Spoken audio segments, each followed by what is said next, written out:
नमस्कार, स्वागत है आप सभी का न्यूज़ क्यूज़ इंडिया में। आज मैं हूं आपके साथ रौनक सोनी। तो आज की वीडियो में हम बात करेंगे कृषि बिल को लेकर कैसे अपोजिशन ने आवाज़ उठाई है। साथ ही में हम बात करेंगे क्या है कृषि बिल के असल लाभ और नुकसान। तो चलिए वीडियो शुरू करने से पहले वीडियो ज़रूर लाइक करें और अपने कमेंट ज़रूर प्रस्तुत करें। विपक्षी सदस्यों के जोरदार विरोध के बीच राज्यसभा ने 3 से 2 कृषि बिल पारित किए हैं। इसके अलावा इस नए कानून के संबंध में एक बहुत बड़ा कारण और रोने है और किसान इन खेत बिलों के विरोध करने के लिए सड़क पर उतर आए हैं। अखिल भारतीय किसान संघर्ष समन्वय समिति AIKSCC, जो देश के 250 से ज्यादा किसान संगठनों का साझा मंच है, के संयोजक VM सिंह समेत अन्य किसान संगठनों के नेताओं से एकजुट होकर सरकार की किसान विरोधी नीतियों के खिलाफ मोर्चा खोल दिया है। AIKSCC के संयोजक VM सिंह ने आज एक ऑनलाइन प्रेस कॉन्फ्रेंस में कहा, देश के किसानों की आजीविका खतरे में है। जो मक्का 1760 रुपए में कुंतल था, वो किसान 700 से 800 रुपए के बीच में बेच रहा है। जिस गेहूं का भाव 1925 रुपया था, वो किसी भी मंडी में 1500 से ज्यादा नहीं बिका। और आप, इसका मतलब सरकार है। किसान के लिए एक देश एक बाजार की बात करते हो।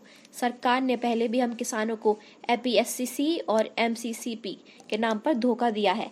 किसानों को खेती की लागत में से 2 देने का वादा किया था, वो भी नहीं दिया है किसानों को। और अब ये 3 बिल लाकर देश के किसानों को कॉरपोरेट के हाथों में बेचने पर मजबूर करना चाहते हैं। इसलिए हम यह नहीं होने देंगे और अब 25 सितंबर को भारत बंद करने के साथ किसानों की आवाज को बुलंद करेंगे, VM सिंह कहते हैं। खबरें महाराष्ट्र से भी आई हैं। महाराष्ट्र में स्वाभिमानी शेतकारी संगठन के अध्यक्ष और पूर्व सांसद राजू शेट्टी की ओर से इन कृषि बिलों के समर्थन देने की खबरें मीडिया में आने के बाद से उन्होंने ऐसी खबरों को झुठला दिया। मध्य प्रदेश के युवा किसान नेता और राष्ट्रीय किसान मजदूर संगठन मध्य प्रदेश के अध्यक्ष राहुल राज कहते हैं कि इससे मंडी की व्यवस्था ही खत्म हो जाएगी। वे कहते हैं कि सरकार के इस फैसले से मंडी व्यवस्था भी खत्म हो जाएगी। इससे किसानों को नुकसान होगा और कॉर्पोरेट और बिचौलियों का फायदा होगा। किसान और आम जनता के बीच बिल को लेकर कुल भ्रम है, इसलिए हमने किसी निष्कर्ष पर पहुंचने से पहले ही दोनों पक्षों का विश्लेषण किया है। तो आइए जानते हैं फार्म बिल 2020 के बारे में विस्तार से और क्या होगा विपक्ष और निपक्ष। तो चलिए सबसे पहले जानते हैं क्या है फार्म बिल 2020। 3 बिल जो लोकसभा द्वारा पारित किए गए थे, वो मूल आश्वासन और फार्म सेवा विधायक और आश्वासक सूचक संशोधन विधायक पर किसानों का उत्पादन, व्यापार और वाणिज्य संवर्धन और सुविधा विधायक, किसान सशक्तिकरण और संरक्षण समझौता है। फार्म बिल 2020 के बारे में और जानने के लिए हमारा पिछला वीडियो जरूर देखें। तो चलिए अब बात करते हैं फार्म बिल 2020 के फायदों के बारे में। तो पहला फायदा सरकार के अनुसार ये है कि बिल कृषि क्षेत्र को बदल देंगे, जिससे किसानों की आय बढ़ेगी। यह 2022 तक किसानों की आय को दुगना करेगा और उससे भी वादा करते हैं कि केंद्र ने कहा है कि बिल किसान को सरकारी नियंत्रित बाजारों के स्वतंत्र तक कर देगी और उन्हें उनकी उपज का बेहतर मूल्य दिलाएंगे। इसके अलावा सरकार ने कहा है कि विधायकों का उद्देश्य का ऐसी प्रणाली बनाना है जिससे किसान और व्यापारी अपनी खरीद मंडियों के बाहर बेच सके। यह अंतर राज्य व्यापार को भी प्रोत्साहित करता है और यहाँ परिवहन की लागत को कम करने का प्रस्ताव करता है। फार्म बिल 2020 का उद्देश्य किसानों को कृषि प्रौद्योगिकी कंपनियों, खुदरा विक्रेताओं, नियंत्रकों की सेवा और उत्पादन की बिक्री के लिए संलग्न करना है, जबकि किसान आधुनिक तकनीक का उपयोग कर सकते हैं।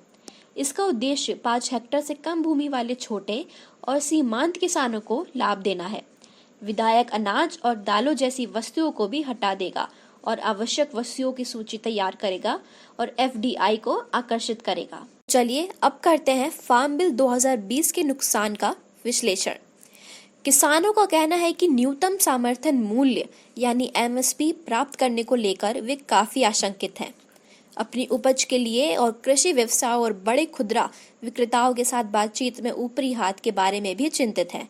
इसके अलावा इससे छोटे किसानों को लाभ कम हो सकता है क्योंकि कंपनियां कीमत तय करेंगी। इसलिए इन पेशवारों और विपक्षों के एक किसान से दूसरे और व्यक्ति से दूसरे व्यक्ति में भिन्नता है। फार्म बिल 2020 का समर्थन या विरोध करने के लिए निष्कर्ष पर आने से पहले सभी पेशवरों और विपक्षों का विश्लेषण किया है हमने। आज की वीडियो में इतना ही। वीडियो जरूर लाइक करें और अपने विचार कमेंट बॉक्स में नीचे जरूर प्रस्तुत करें। हमसे और जुड़े रहने के लिए लाल बॉक्स दबाकर चैनल को सब्सक्राइब जरूर करें। धन्यवाद देखने के लिए।